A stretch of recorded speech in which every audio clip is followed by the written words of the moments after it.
আসসালামু আলাইকুম রহমতুল্লাহি ওবারাকাতুহু। প্রিয় দর্শক বন্ধুরা, নিজ গাছের দেশি পেয়ারা খেতে আপনাদের কাছে কেমন লাগে কমেন্টে আপনারা জানাইবেন।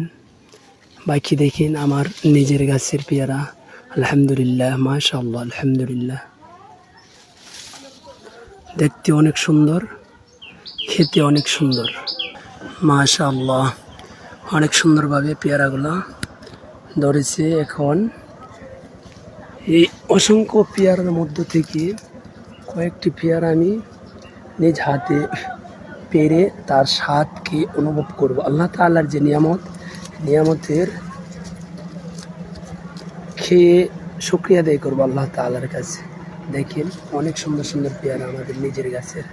যদি কারো খেতে ভালো লাগে বা মন চায় তাহলে এমন দেশি গাছের পেয়ারা দেখেন, নিজ একটু খেয়াল করে দেখেন পেয়ারাগুলা, মাশাআল্লাহ, পাতায় পাতায় পেয়ারা। আমি আপনাদেরকে পুরাটা গাছের দৃশ্য দেখাবো। মাশাআল্লাহ, অসংখ্য পেয়ারা ছিল। তার মধ্য থেকে গাছের প্রায় পেয়ারা খাওয়া শেষ বা পেয়ারার সিজন মোটামুটি শেষ হয়ে গেছে। অনেক পেয়ারা ছিল এক সময়, কিন্তু ওই পেয়ারাগুলো পেরে পেরে খেয়ে শেষ করে ফেলা হয়েছে। তার মধ্য থেকে কিছু পেয়ারা বাকি ছিল বা কিছু রয়ে গেছে, সেগুলোকে আপনাদেরকে দেখাইতেছে। সেগুলো মাশাআল্লাহ, গাছটা অনেক মোটামুটি ছোট না, আবার তেমন বড় না, মিডিয়াম সিস্টেমের। দেখেন মাশাআল্লাহ কত সুন্দর পেয়ারা ধরছে, মাশাআল্লাহ, বুঝছেন, অনেক ভালো লাগে।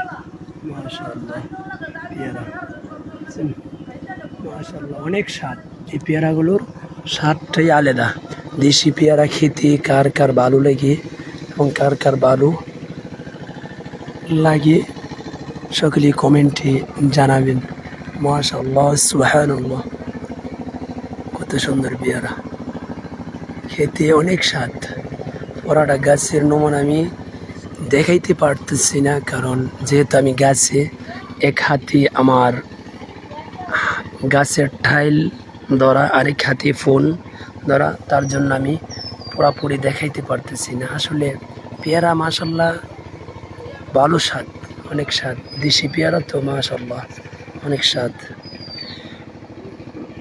চেষ্টা করতেছি যে আপনাদেরকে দেখানোর জন্য। পাতায় পাতায় পেয়ারা লোকায়িত আছে। যাক, যাদের ভালো লাগে লাইক কমেন্ট করে বলে যাবেন কার কার পেয়ারা খেতে, দেশি পেয়ারা খেতে ভালো লাগে। লাইক কমেন্ট শেয়ার করে বলে যাবেন। আসসালামু আলাইকুম রহমতুল্লাহ।